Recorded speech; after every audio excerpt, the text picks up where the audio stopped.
There's just something about Pokemon Nuzlocke that always caught my attention.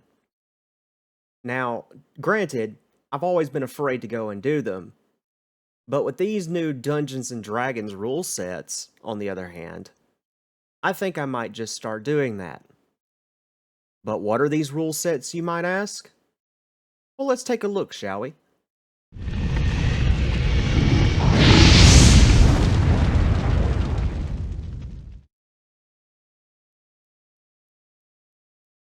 Now, before we actually get started in talking about the rule sets of how these Nuzlocks are going to work, I must first go ahead and briefly mention that these rule sets will be applied to both solo runs and soul links for any of our future upcoming episodes that will be uploaded to this channel. But all of these rule sets were dictated on the aspect of using Dungeons and Dragons as a way to incorporate more difficulty in our other games that we play. Nuzlocke's being the easiest to come up with because they already had their own set rules, and we just had to tweak a few things here and there to fit with the Dungeons and Dragons theme. But I will say that we hopefully will be coming up with other games that we will play in the future that will be uploaded to this channel that will give off the Dungeons and Dragons vibe apart from the campaigns that we'll also be uploading here. This just happens to be the first of many, hopefully many, that we'll be doing that has a Dungeons and Dragons theme to it. But let's go ahead and get started in talking about the rules as our Nuzlocks are going to work for myself and for my friends that will be participating in this with me. So, as you can see, there are two general rules in this Nuzlocke. There is rule number one: if a Pokemon faints, they must make death saving throws to live. Now, if you know anything about Dungeons and Dragons, death saving throws are made when your character initially goes unconscious. And the death saving throws are used in order to determine if you live or die in this case. Well, in our Nuzlocks, we wanted to incorporate that. So we did. And by doing this, the rules are easy. You roll a d20. If you roll a 10 or over, that's a success. 3 successes, your Pokemon live, or 3 fails, your Pokemon dies. Now, here's where we changed a little bit of what initially goes into Dungeons and Dragons. If you happen to succeed and your Pokemon comes back to life and is revived, you have to roll what is called a status effect. Meaning, if a Pokemon faints but passes their death saving throws, you have to roll a status check, which we will show the chart here in just a few moments. Now, rule number two is one that is already placed in Nuzlocke, but we felt that it needed to be incorporated just for the simple purpose of the fact that we didn't want to change this rule because we didn't want to make it too easy on ourselves. But rule number two: players can only catch the first Pokemon they encounter in an area.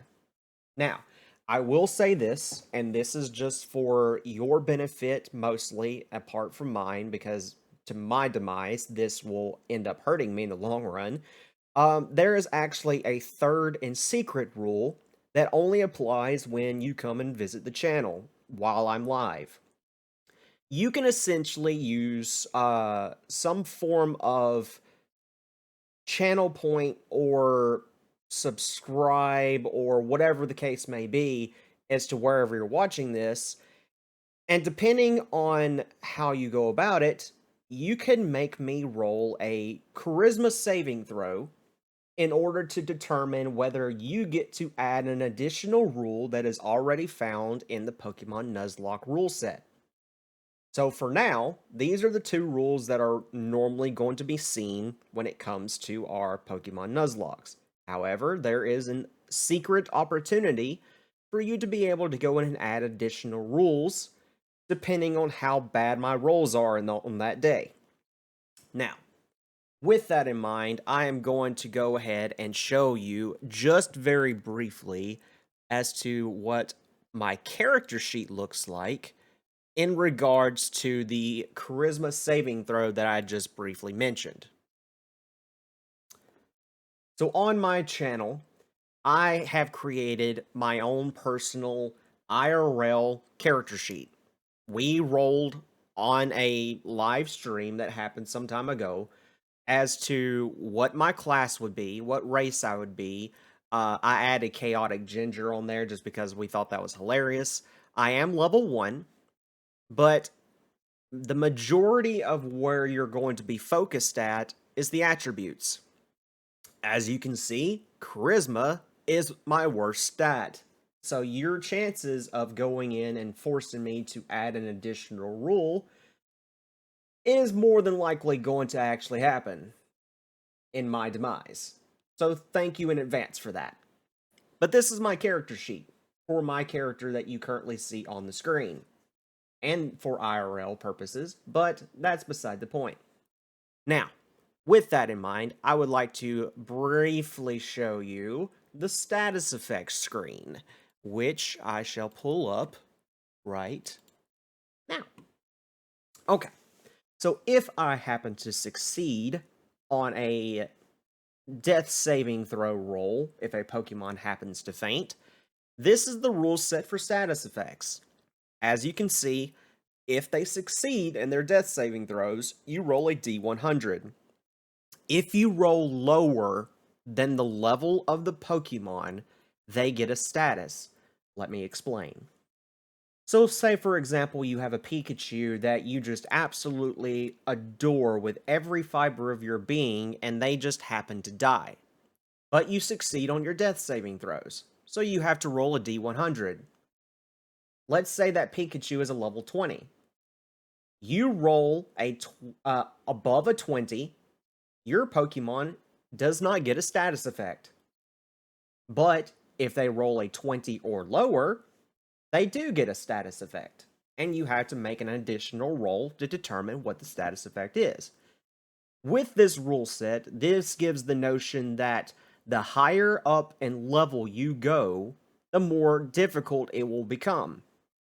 So early game, this doesn't really apply a whole lot unless you're just super unlucky. That being myself, because my RNG just is non-existent. But beside the point, the higher level you go, the more chances of you getting a status effect will apply. Because a D100 is the highest that a Pokemon can go, level 100. Once you hit level 100, if your Pokemon faints, you're guaranteed a status effect if you succeed your death saving throws. But now that that's out of the way, let's go ahead and discuss very briefly as to the different status effects that you can get. In order to determine this, you have to roll a d6. 1 through 6 is the different statuses that are shown on screen that represent what each roll is. So for example, if you roll a 1 on a d6, you get what's called death.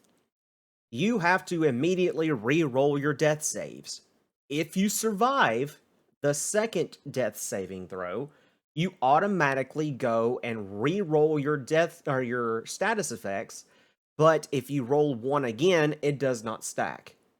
You cannot get a 1 again unless you faint later on in the game with that Pokemon. But at the current time of when you roll this, you cannot stack the death roll. You have to only get it once, re-roll your death saving throws. If you survive, you roll a d6 again until you get a different status effect apart from death. This was determined by myself and my friends that will be participating in this so that we don't constantly roll death saving throws, because let's face it, that could take forever. D2, Broken Heart. You cannot be healed except by a Pokemon Center for this specific Pokemon. So if your Pokemon succeeds death saving throws but rolls a D2 after getting a status effect, you no longer for the remainder of the game can go and heal except by a Pokemon Center for that specific Pokemon. D3, Silence.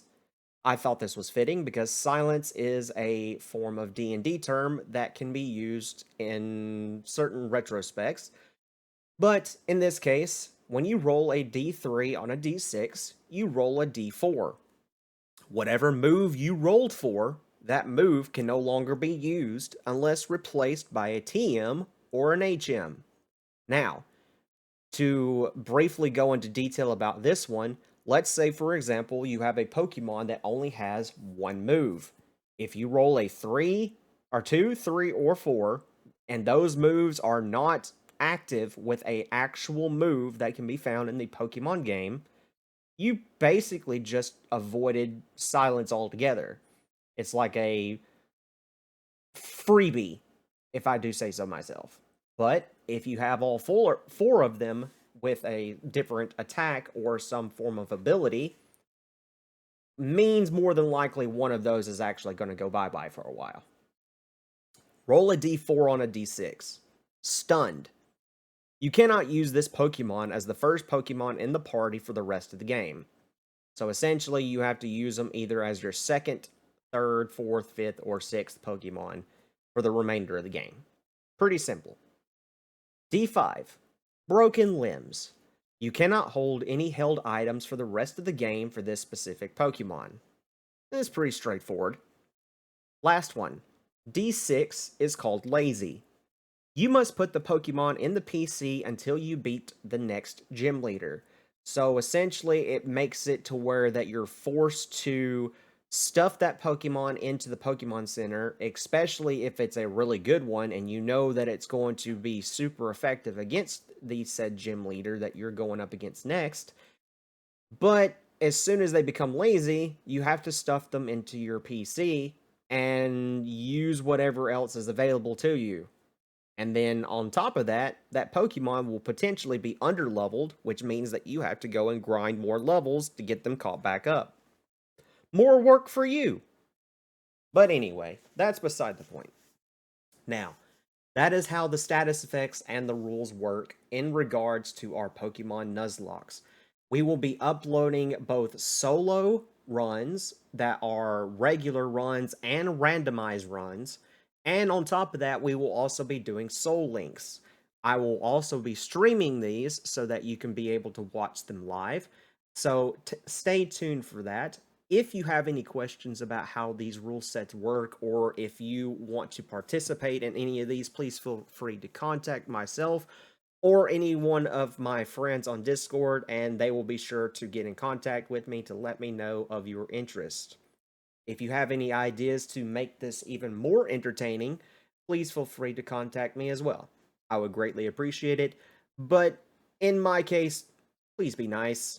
I can't handle the RNG not liking me already, and quite frankly, it's been a bummer not being able to get RNG on my side my entire life.